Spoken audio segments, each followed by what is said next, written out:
Hello everyone, welcome back another video. Commerce विद्यार्थी, उम्मीद करता हूं आप सब बहुत बेहतर होंगे। इस वीडियो के अंदर हम लोग बात करने वाले हैं सर डे नंबर 15 के अंदर रीवैल्यूएशन अकाउंट के बारे में। चैप्टर शुरू हो चुका है रिटायरमेंट और डेथ का, और मौत का खेल चालू हो चुका है। सर मैंने एडमिशन में पढ़ा तो था रिवैल्यूएशन, बट अभी भी मेरा रिवैल्यूएशन फंस रहा है। तो चलिए इस वीडियो के अंदर आपके रिवैल्यूएशन के हर एक डाउट को बहुत आसानी के साथ सॉल्व कर दूंगा मैं। तो आपके लिए टीम कॉमर्स विद्यार्थी हाजिर है। तो चलिए इस वीडियो को शुरू करते हैं, अंत तक बने रहिए। आज के बाद आपको रिवॉल्यूशन दोबारा कहीं देखने की जरूरत नहीं पड़ेगी। तो सर बात करते हैं at the time of revolution. अगर आप बात करेंगे रिटायरमेंट के टाइम पे रिवॉल्यूशन को किस तरीके से सॉल्व करना है, तो बेसिक सा सिस्टम आपको दिमाग में रखना है कि जब कभी भी आप रीवैल्यूएशन अकाउंट को प्रिपेयर करने का प्लान कर रहे होंगे, तब तक आपको दिमाग में रखना है कि इसको एज अ फर्म सोचना है। जब कभी भी आप रिवैल्यूएशन बनाइए, आप सोचिए आप एक फर्म है। फर्म के अंदर जब कभी भी नया पार्टनर आएगा या पुराना पार्टनर जाएगा, तो अगर आएगा तब भी और जाएगा तब भी, दोनों कंडीशन में एसेट्स और लायबिलिटी में चेंज आ जाता है, और उसी चेंज को रिकॉर्ड करते हैं। और कुछ नहीं करना है, बस इतना दिमाग में रखना है कि जैसे कोई पार्टनर रिटायर होगा, तो रिटायर होने पे जो भी चेंजेस आ रहे हैं हमारे एसेट्स और हमारी लायबिलिटी में, बस उन्हीं को रिकॉर्ड करने की जरूरत है और कुछ करने की जरूरत नहीं है। तो चलिए समझते हैं at the time of retirement revaluation हम प्रिपेयर करेंगे तो किन चीजों का ख्याल रखना होगा। ठीक है, तो हम जब कभी भी रीवैल्यूएशन अकाउंट प्रिपेयर कर रहे होंगे, तो हमको कुछ चीजों का बहुत बेसिक ख्याल रखना पड़ेगा। वो ख्याल आपको ये रखना है कि चेंज हमारे एसेट्स में होगा। ठीक है, मैं एकदम बोल्ड अक्षरों में लिख दे रहा हूं। और दूसरा चेंज हमारी लायबिलिटीज में होने वाला है। क्या चेंज होगा सर? आपको पता है कि किसी के आने से आपकी एसेट्स बढ़ सकती है, किसी के जाने से आपकी एसेट्स घट सकती है, किसी के आने से लायबिलिटी भी बढ़ सकती है और जाने से लायबिलिटी घट सकती है। जैसे जिंदगी में बेरोजगार दोस्त आ जाएगा तो क्या हो जाएगा? लायबिलिटी बढ़ गई यार, खर्चा देखना पड़ेगा उसका ना। और अगर कमाने वाला दोस्त आ गया तो एसेट्स, भाई के पास पैसा ही पैसा है, भाई की जॉब लग चुकी है, तो उसके हिसाब से सोचोगे तो एसेट्स हो गया एक तरीके से। ठीक, अब हम लोग बात करते हैं, ठीक है, कि बेसिक तौर पे आपको पता है कि कुछ चीजों का बहुत ख्याल रखना पड़ेगा आपको। ठीक, अगर एसेट्स इंक्रीज होगा तो क्या होगा? एसेट डिक्रीज होगा तो क्या होगा सर? अगर लायबिलिटी इंक्रीज हो जाएगी तो क्या होगा? और लायबिलिटी डिक्रीज हो जाएगी तो क्या होगा? क्या सर इतना ही जानना जरूरी है? तो एक चीज इसके अंदर और आता है, अनरिकॉर्डेड अनरिकॉर्डेड एसेट्स। ठीक है, एक ऐसी भी एसेट्स हो जो रिकॉर्ड में नहीं है, और दूसरी है अनरिकॉर्डेड लायबिलिटी। क्या है सर? Unrecorded liability. 6 चीजों को अगर याद कर लिया तो रिवैल्यूएशन आपका चुटकियों में बन गया। क्या? एसेट्स या तो इंक्रीज करेगा या तो डिक्रीज करेगा, लायबिलिटी या तो इंक्रीज हो रही होगी या डिक्रीज हो रही होगी, या अनरिकॉर्डेड एसेट्स होगा या अनरिकॉर्डेड लायबिलिटी होगा। सर इसका ट्रीटमेंट बता दीजिए, जल्दी से आ जाए। तो चलिए सर देखते हैं। आप सोचिए एक फर्म की तरीके, एक किसके तरीके सोचिए? फर्म के तरीके। फर्म के पास अगर एसेट्स बढ़ेगा तो उसके लिए क्या हो जाएगा बाबू भाई? उसके लिए होएगा प्रॉफिट। क्या होगा? उसके लिए हो जाएगा प्रॉफिट। वो खुशी के मारे पागल हो जाएगा, मेरी एसेट्स बढ़ गई। अगर एसेट घट गई तो उसके लिए क्या हो जाएगा सर? लॉस। और आपको पता है कि अगर फर्म की तरीके सोच रहे हो तो फर्म किसको याद करता है? याद करता है नॉमिनल अकाउंट को। किसको याद करता है? नॉमिनल अकाउंट का। नॉमिनल अकाउंट का रूल क्या है? All expenses losses will be debit, all income and gain will be credit. तो अब देखिए यहां पर इसका क्या है? प्रॉफिट है। प्रॉफिट है तो किधर आएगा सर? क्रेडिट में रिकॉर्ड करेंगे। लायबिलिटी है, लॉस है, कहां रिकॉर्ड करेंगे सर? डेबिट में रिकॉर्ड करेंगे। सर लॉस हो जा रहा है तो लॉस होगा डेबिट में, प्रॉफिट होगा तो क्रेडिट में। सर लायबिलिटी का क्या करें? लायबिलिटी इंक्रीज होगी तो क्या होगा भाई? अपनी लायबिलिटी बढ़ गई यार, आईफोन ले लिया 16, लायबिलिटी बढ़ गई, अब क्या करें? तो लायबिलिटी बढ़ गई तो लॉस हो गया ना सर, और लॉस होगा तो कहां लिखेंगे? सर लॉस का तो घर डेबिट होता है, तो उसको डेबिट का घर छोड़ क्या होना? सर लायबिलिटी घट गई, मैंने ईएमआई पे कर दी आईफोन की। अच्छा, तो ये भाई आपके लिए प्रॉफिट हो गया, और प्रॉफिट का घर कौन सा है? क्रेडिट है। ठीक है, तो ये आपको याद रखना पड़ेगा। ठीक है, देखो अंधेरा हो गया। ठीक है, तो ये आपको याद रखना पड़ेगा कि अगर लायबिलिटी इंक्रीज होगी तो लॉस होगा, लायबिलिटी डिक्रीज होगी तो प्रॉफिट होगा, एसेट्स इंक्रीज होगा तो सर प्रॉफिट है, एसेट डिक्रीज होगा तो सर लॉस है। तो दिमाग में बस इतना सा गेम रखना है और साइकोलॉजी आपको सब कुछ रिकॉल कर देगी, क्योंकि आप भी मानव ही तो है सर। और अनरिकॉर्डेड क्या होगा सर, ये अनरिकॉर्डेड दो ठो आप लाके फर्जी में फंसा दिए सर, एक लायबिलिटी एक एसेट्स।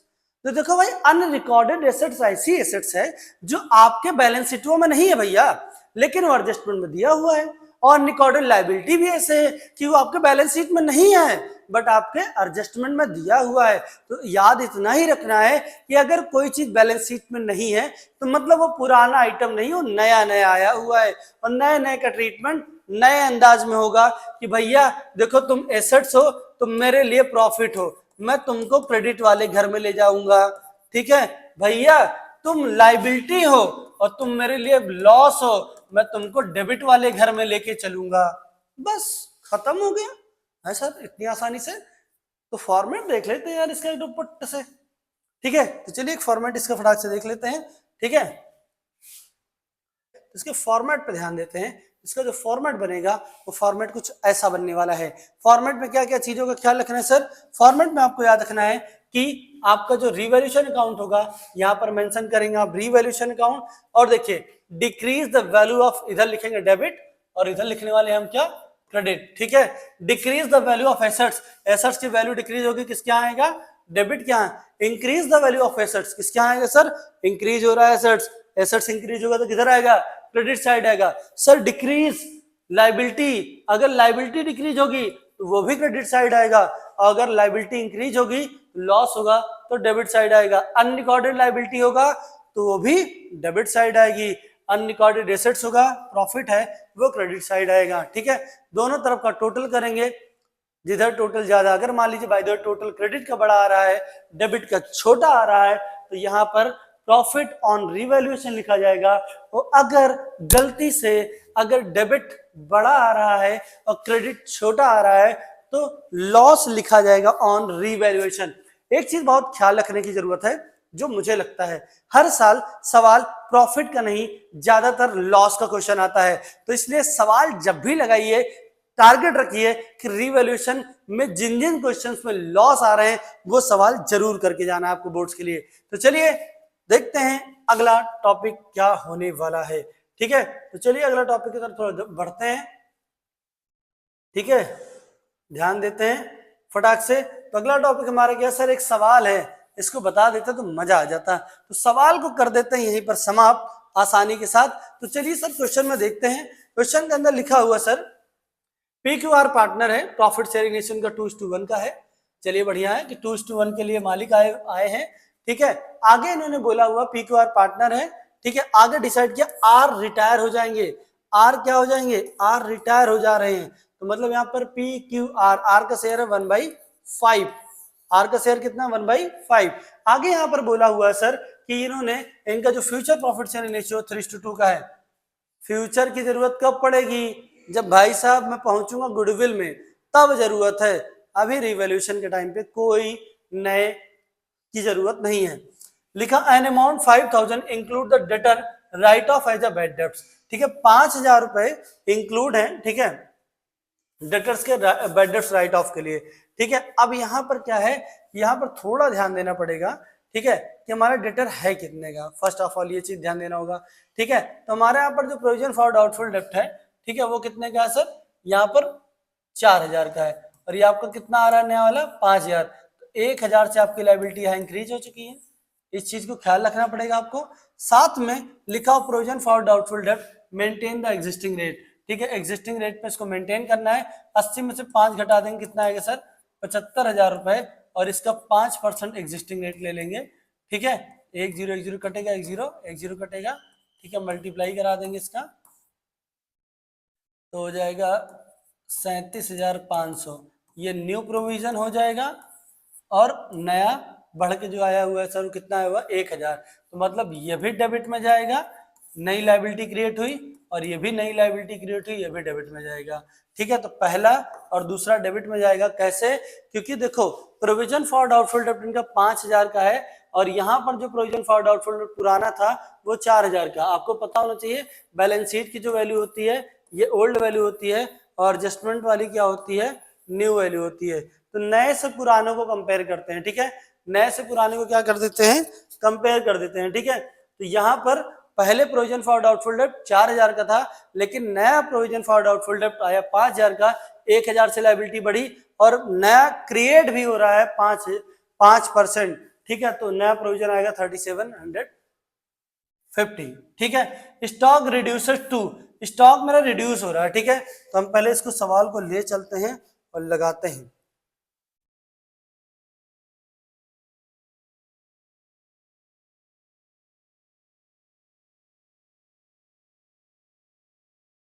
ठीक, यहां पर बना लेते हैं format.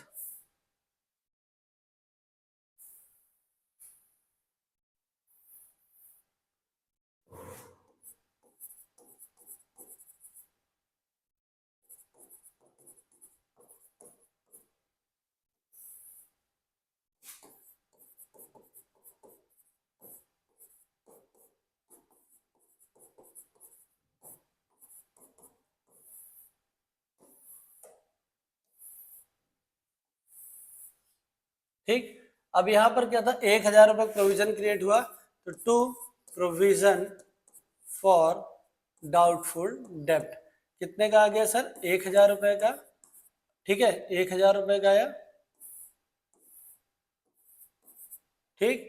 To create new provision for doubtful डेब्ट कितना का आया हुआ है सर, 3750 का आया हुआ है, ठीक है। तो ये हमारा आ गया, ठीक। अब हम थोड़ा और ध्यान देते हैं, ठीक है, ये तो हमारा हो गया।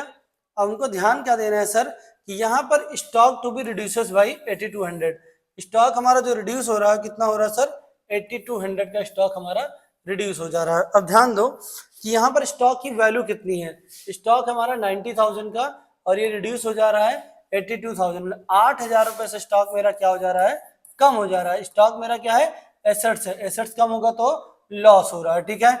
आगे प्लांट रिड्यूस हो रहा है, ठीक है, रिड्यूसेस बाई है, जब बाई होगा तो सेम अमाउंट आएगा, 10,000 रुपए से मेरा प्लांट भी रिड्यूस हो रहा है, ये भी एसेट्स है, ये भी हमारे लिए लॉस है, ठीक है। 5000 का प्रोविजन है, ठीक है, फॉर द रिपेयर्स, ठीक है, तो रिपेयर्स का है प्रोविजन, तो ये भी हमारे लिए क्या है, खर्चा है, ये भी 5000 रुपए कहाँ रिकॉर्ड होगा, लॉस में रिकॉर्ड होगा, ठीक है। ओल्ड कंप्यूटर है, ठीक है, सोल्ड कर रहे हैं, स्क्रैप वैल्यू, तो अनरिकॉर्डेड है, तो ये हमारा क्रेडिट में जाएगा, ठीक है। तो पहले हम इनको लिख लेते हैं,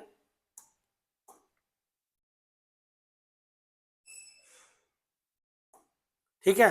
तो पहले चलिए हम इनको लिख लेते हैं आराम से। पहले क्या गया है, टू स्टॉक, तो यहां लिखेंगे टू स्टॉक 8000 रुपए का, ठीक है। टू प्लांट हो जाएगा 10,000 रुपए का, ठीक है। टू पेटेंट्स 5,000 रुपए का, ठीक है। पेटेंट आर वैल्यूलेस था, सॉरी, पेटेंट आर वैल्यूलेस था, पेटेंट आर वैल्यूलेस, इसको मैंने ध्यान नहीं दिया, पॉइंट छूट गया, ठीक है। ये 5000 का रिपेयर था, क्या था सर, रिपेयर था, रिपेयर्स,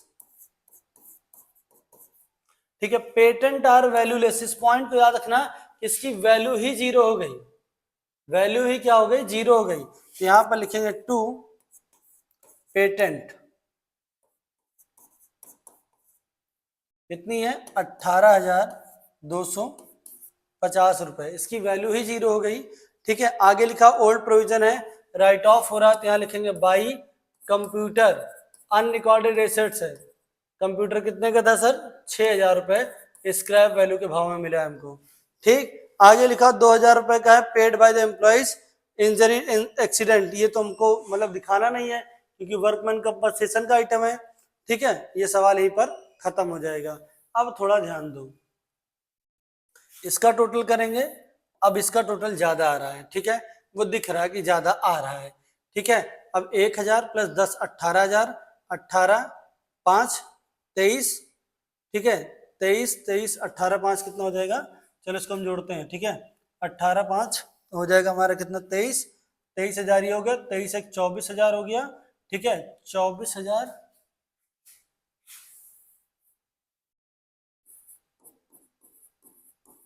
24,000 हो गया, ठीक है प्लस 3750 और 18,250, 0 0 7 2 9 9 1 10, 0 हो जाएगा, 8 3 11 15 15 1 16, 2 1 3 3 1 4, 46,000 आ रहा है टोटल। कितना आ रहा है 46,000। ये भी कितना आ जाएगा 46,000।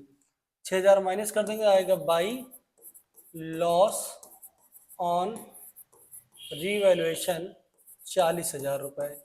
लॉस कितना आ गया रिवैल्यूएशन का 40,000। बांट दो इसको, इसके किसमें पी क्यू आर, बांट देते हैं 40,000 को। 40,000 मल्टीप्लाई बाई 2/5, 2/5, 1/5, काटो कितना आएगा 16,000, 16,000, 8,000। ठीक, तो लग गया सवाल, खत्म हो गया आपका। ठीक, समझ में आया, कोई दिक्कत है?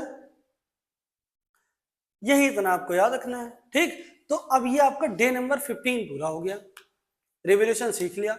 अब अगली वीडियो मिलिए और सिखाते हैं आपको पार्टनर्स कैपिटल बहुत आसान तरीके से। तब तक के लिए धन्यवाद, राधे राधे। मिलते हैं next video. Thank you for watching this video, thank you.